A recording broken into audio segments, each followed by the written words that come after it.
Sure, I've just joined the multi-systemic therapy team this week, so it's my first week with them. But previously I was working in the youth offending team as a case manager.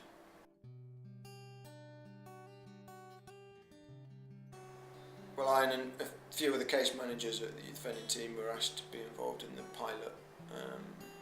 So we were involved in some of the briefings, and then went on the training, and then asked to work sort of two families as part of the pilot.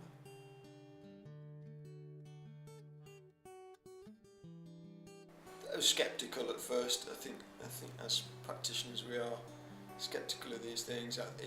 It seemed to be something that was very politically driven, very much tied to funding and political agendas, rather than something that would affect change at sort of grassroots level.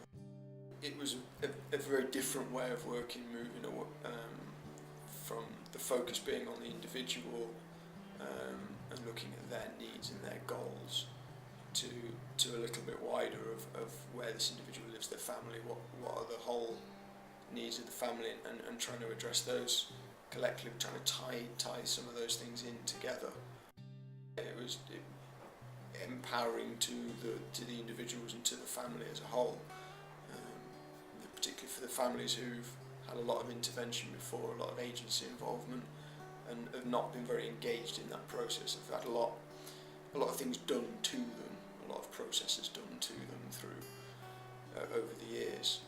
But this was something that they would be involved in from the start, and they could. It was a focus on what they wanted, what they wanted to change, what skills they had to get to that point. I think they found an empowering process. I think a lot of it's to do with that relationship that the worker, the family coordinator has with the family. That's always key. Also, the families I was working with wanted to engage with the process, but I think that's partly down to how that process is done. That you're not coming in with an agenda of these are the things that I'm going to change, and these are the ways you're going to change them. It's much more that strength-focused way of working, where you're looking at what strengths the family have, and how do they want to move forward, and how can we as agencies support them. I think there's a bit of having the confidence to have a go.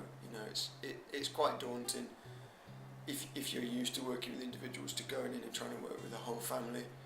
It seems like it could be a huge amount of work you're taking on. It looks like rather than one case, you're taking on 5, 6, 7 cases with the whole family.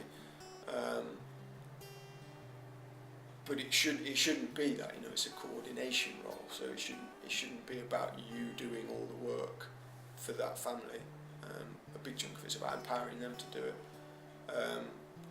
And in that, I think, is listening to the family and using the family as the sort of experts on their situation. That they know their situation, they know the ways of coping with it better than anyone else. They're the experts on their lives.